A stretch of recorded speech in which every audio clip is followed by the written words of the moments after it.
வணக்கம் ஃப்ரெண்ட்ஸ். நம்ம இன்றைக்கி பார்க்குறது பார்த்திங்கன்னா அல்சர் பேஷண்ட்டுக்கு ரொம்பவே சூப்பரான ஒரு மருந்து தாங்க.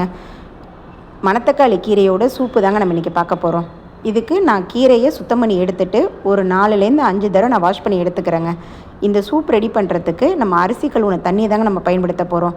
அரிசி ஒரு தடவை கழுவி அந்த தண்ணி கீழே ஊற்றிட்டு மறுதடவை நம்ம எடுத்துகிட்டு ஒரு 10 நிமிஷம் நம்ம ஊற வச்சு அந்த தண்ணியை நம்ம எடுத்து தாங்க நம்ம சமையலுக்கு பயன்படுத்துகிறோம். அதில் நான் ஒரு 3 டம்ளர் அளவுக்கு நான் அந்த தண்ணியை எடுத்து கொதிக்க விட்டுருக்கேன். நல்லா கொதி வந்ததுக்கப்புறம் நம்ம அலசி வச்சுருக்க கீரையை நம்ம அதில் ஆட் பண்ணிக்க போகிறோம். உங்களுக்கு தேவைன்னா நீங்கள் கட் பண்ணி கூட போட்டுக்கலாம். நான் இன்றைக்கி கட் பண்ணி போடலை, அப்படியே தான் போட்டிருக்கேன். இதுக்கு பார்த்திங்கன்னா சின்ன வெங்காயம் ஒரு 15லேருந்து 20 சின்ன வெங்காயம் எடுத்திருக்கேன். ஒரு தக்காளி பழம் நறுக்கி வச்சுருக்கேன். 2 பச்சை மிளகாய் மட்டும்தாங்க எடுத்திருக்கேன். வேறு எதுவுமே இதுக்கு பெருசாக காரம்லாம் நம்ம மசாலா பொருளாக எதுவும் சேர்க்க போகிறது கிடையாது. இது என்ன சூப்புங்கிறதுனால நம்ம மிளகாத்தூளோ மல்லித்தூளோ எதுவுமே நம்ம ஆட் பண்ண போகிறது கிடையாது.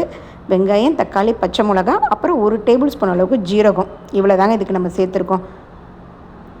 கீரையை மூடி வச்சு ஒரு 5 நிமிஷம் நம்ம வேக விட்டோன்னா போதுங்க. கீரை நல்லாவே வெந்து வந்துடும். அதுக்கப்புறம் நம்ம உப்பு சேர்க்கணுங்க. எப்போவுமே கீரை நம்ம செய்கிறப்ப ஸ்டார்டிங்கில் நம்ம உப்பு சேர்த்துட்டோன்னா அது ஒரு மாதிரி கருப்பு கலராக ஆயிரும். நம்ம கீரையோட பச்சை கலர் தன்மை மாறிடும். அதனால் கீரை சமைக்கிறப்ப மட்டும் நம்ம கடைசியாக தான் நம்ம உப்பு ஆட் பண்ணணும்.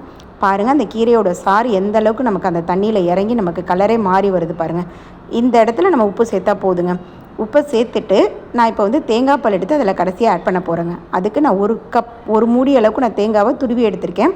அதை நான் மிக்ஸி ஜாரில் சேர்த்துட்டு கொஞ்சமாக தண்ணியை ஆட் பண்ணி திக்கான ஒரு பாலாக நான் எடுத்துக்க போகிறேங்க. இதுக்கு நம்ம தண்ணியான பால் நம்ம சேர்க்க தேவையில்லை. திக்கான பாலாக நம்ம புழிஞ்சி நம்ம எடுத்து வச்சுக்கலாங்க. எடுத்து அந்த தேங்காய் பாலை நல்லா கொதித்து வந்திருக்க அந்த கீரையில் நம்ம ஆட் பண்ணிக்கணுங்க. ஆட் பண்ணிட்டோன்னா நம்ம தேங்காய் பால் ஊற்றின கையோடு நம்ம அடுப்பை கொதிக்க விடக்கூடாது. சிம்லேயே வச்சிட்டிங்கன்னா அது ஒரு மாதிரி நுரக்கட்டி வருங்க. அந்த இடத்துல நீங்கள் ஆஃப் பண்ணால் போதும். தேங்காய் பால் ஊற்றினதுக்கப்புறம் கொதித்து வந்துச்சுன்னா நமக்கு அந்த கீரை திரிஞ்சு போயிடும். அதனால் எப்போவுமே தேங்காய் பால் ஊற்றுனதையும் நம்ம கொதிக்க விடக்கூடாது. சிம்லேயே வச்சுட்டு ஒரு 5 நிமிஷம் நீங்கள் சிம்மில் வச்சுருந்தீங்கனால அது அப்படியே ஒரு மாதிரி நுரப்பொங்குனா அப்படி வரும். அந்த டைமில் நம்ம ஆஃப் பண்ணிட்டா போதுங்க அடுப்பை.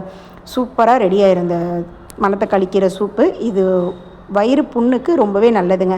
அல்சர் பேஷண்ட் இருக்கவங்க இதை ரெகுலராக வாரத்தில் ஒரு தடவை நம்ம பயன்படுத்திட்டு வந்தோன்னா நிரந்தரமான ஒரு தீர்வு கிடைக்கும். ட்ரை பண்ணி பாருங்கள். இது குழந்தைங்களுக்கு கூட இதை கொடுக்கலாங்க. கீரை இல்லாமல் நீங்கள் சூப்பை மட்டும் எடுத்து கூட நீங்கள் குழந்தைங்களுக்கு சாப்பாட்டில் போட்டு நம்ம கொடுக்கலாம். ரொம்பவே நல்ல ஒரு அருமருந்துன்னு கூட இதை சொல்லலாங்க. ட்ரை பண்ணி பாருங்கள் எந்த அளவுக்கு கொதித்து நுரக்கட்டி வருதுன்னு. இந்த டைமில் நம்ம ஆஃப் பண்ணால் போதுங்க. Thank you friends. Have a nice day. நாளைக்கு இன்னொரு விலாகில் பார்க்கலாம்.